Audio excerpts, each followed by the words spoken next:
તો કેમ છો મારા વાલા ગુજરાતીઓ, સ્વાગત છે તમારું મારી ચેનલ ટાઈમ ઇઝ મની વ્લોગ્સની અંદર। અને ચેનલ ઉપર નવા હોય તો તમે મિત્રો સબસ્ક્રાઇબ મારી શકો છો અને વિડીયો સારો લાગે તો તમે લાઇક પણ કરી શકો છો। અને આવતીકાલે છે 26મી જાન્યુઆરી અને 26મી જાન્યુઆરી એટલે કે જ્યારે મેં નિશાળે જવાની શરૂઆત કરી અને નિશાળેની છોડી દીધી અને એ પછી પણ આ પ્રોગ્રામમાં હું અચૂક હાજર રહ્યો જ છું। 26મી જાન્યુઆરી હોય કે 15મી ઓગસ્ટ હોય, આ બે પ્રોગ્રામમાં હું અવશ્ય ને અવશ્ય હાજર રહ્યો જ છું।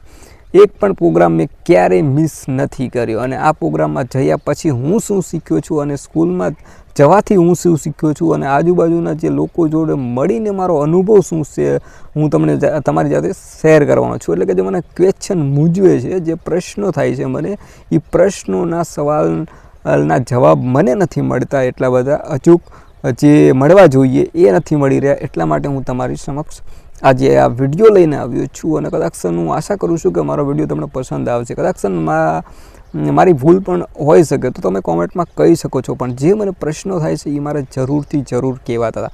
ઘણીવાર આપણે આ પ્રોગ્રામમાં જાવી તો પ્રોગ્રામની અંદર આપણને શરૂઆતમાં જ એ કહેવામાં આવે છે કે અંગ્રેજોએ આપણી ઉપર 200 વર્ષ રાજ કર્યું હતું કે 300 વર્ષ રાજ કર્યું હતું। તો આ મનમાં ક્વેશ્ચન થવો જોઈએ આપણે।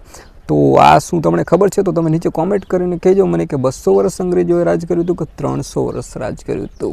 એ પછી વાત કરું તો સ્કૂલની અંદર જ્યારે આપણે એન્ટ્રી કરીએ છીએ ને પહેલી જ વાર, અને જેટલા પણ એ 5મા ધોરણની ક્લાસની અંદર જેટલા પણ છોકરા હશે ને તો એમને 5મા ધોરણ ભેગું જ્યારે 1 થી 10 લગી ભણ્યા હશે કે 7 લગી ભણ્યા હશે ને તો એમને યાદ હશે।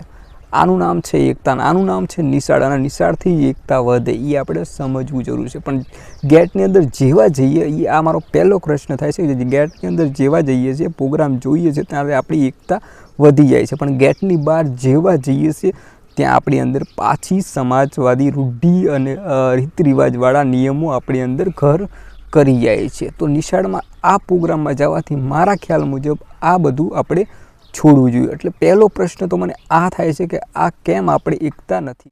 અને મારો બીજો ક્વેશ્ચન એ છે કે અંગ્રેજો આપણને શા માટે ગુલામ બનાવ્યા? તો અંગ્રેજોનું ગુલામ બનાવવાનું કારણ એક જ હોઈ શકે છે કે જે આપણી અંદર જે અલગ જે જાતિ હતી અને એ જાતિને અંગ્રેજો લોકો સારી રીતે બખૂબી જાણી ગયા હતા કે આમને અલગ પાડો અને આપણે રાજ કરો।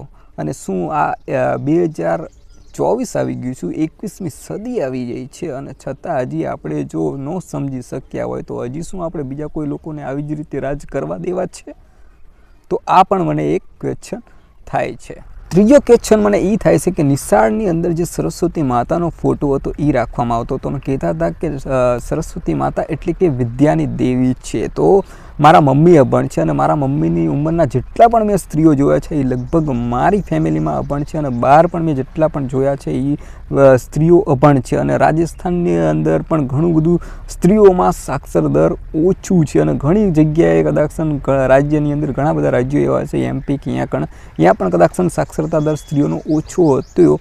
તો મને ક્વેશ્ચન થાય છે કે ખરેખર સરસ્વતી વિદ્યાની દેવી હોય તો આટલી બધી સ્ત્રીઓ શા માટે અભણ થઈ? આ પણ મારો એક બહુ મોટો ક્વેશ્ચન। અને સૌથી મોટો ક્વેશ્ચન તો મને એ થાય છે કે જ્યારે આપણે નિશાળની અંદર બેસીએ છીએ, 15મી ઓગસ્ટ હોય કે 26મી જાન્યુઆરી હોય, આપણને એમ કહેવામાં આવે છે કે અંગ્રેજોએ આપણી પર 200 વર્ષ કે 300 વર્ષ આપણને ગુલામ બનાવ્યા, આપણા લોકોને ઉપર બહુ જ અત્યાચાર કર્યો, અન્યાય કર્યો અને બહુ જ સંઘર્ષ કર્યો। આપણા જેટલા પણ ભારતના જે નાગરિક હતા, જે આપણા વડવાઓ હતા, એમને બહુ જ અન્યાય સહન કર્યો। અંગ્રેજોએ જે આપણી ઉપર જે આપણના પરદાદાને જે દાયસ્વતા કરાવ્યા, આપણી ઉપર જે આપણે કામ કરતા હતા એ બધું જ આપણું જે મહેનત હતી એ એમને ઝૂંટવીને લઈ લેતા હતા અથવા તો આપણી ઉપર અત્યાચાર કરીને એ આપણી પાસેથી પડાવી લેતા હતા। આવો અત્યાચાર થઈ રહ્યો હતો, છતાં પણ જે હું ક્યારેક જોઉં છું કે ઘણા જ્યોતિષો ભવિષ્ય જોતા હોય છે ને કોઈક આવું નવું કંઈક કરતા હોય છે ને કોઈ ચમત્કાર હોય છે, તો શા માટે કોઈ ભગવાન આપણને આ જગ્યાએ આ પરિસ્થિતિ ઉપર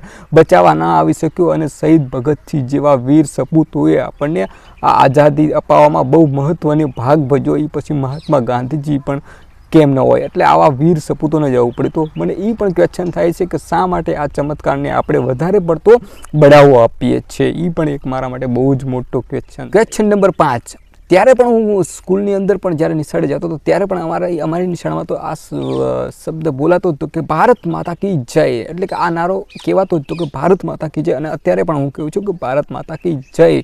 પણ ક્યારેક કદાચ કોઈ ક્વેશ્ચન હોય અને ક્યારેક મેં આ જોયું છે કે જ્યારે પાકિસ્તાન ભેગું હોય તો એમ કહી જાય છે કે બાપ બાપ હોતા હે. એટલે આ જગ્યાએ હું કન્ફ્યુઝ થાઉં છું કે ભારત માતા છે કે પછી પિતા છે. આ પણ એક મને બહુ જ મોટો ક્વેશ્ચન થાય છે. બીજો મોટો ક્વેશ્ચન તો મને એ થાય છે કે હજી પણ આપણે શા માટે આ જાતિવાદના ચક્કરમાં ફસાયેલા છીએ. જો કે આપણું બંધારણ એમ કહે છે કે કોઈ પણ વ્યક્તિ ભેગું જાતિવાદ રાખવો એટલે એક ગુનો છે, એક ક્રાઇમ છે. અને આ ક્રાઇમમાંથી કેવી રીતે બચવું. કદાચ હું નાનો હતો ત્યારે મેં જોયું હતું કે અમુક સમુદાયને એમ કહેવામાં આવતા હતા કે આ વસ્તુ લોકો મટન, મુરગી, મચ્છી જેવું ખાવામાં આવે છે, એટલે કે જમવામાં આનો ઉપયોગ કરે છે, એટલા માટે કદાચ આની જોડે આવો જાતિવાદ રાખતા છે. પણ એવું નથી. અત્યારના સમયની અંદર હું કોઈને કહી નથી શકતો કે કઈ સમાજ નથી આ વસ્તુ ખાતી અને કઈ નથી ખાતી. એટલે હું કોઈ સમાજને કહેતો પણ નથી કે આ સમાજ આમ કે તેમ, પણ તમને પોતાને જ ખબર છે કે શું કરે છે. તો આ પણ મારો એક બહુ જ મોટો ક્વેશ્ચન થાય છે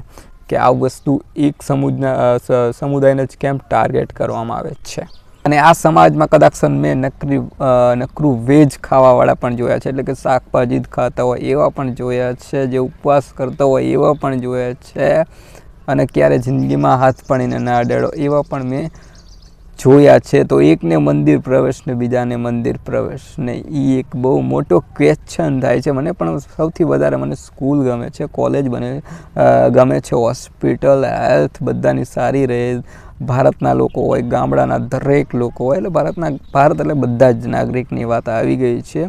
અને હું આશા કરું છું કે આ મારા ક્વેશ્ચન તમને કદાચ થોડા ઘણા ઓલા લાગ્યા છે, પણ મને જે ક્વેશ્ચન થતા હતા એ મેં તમને કર્યા. કદાચ મારી ભૂલ થઈ હોય તો મને માફ કરજો.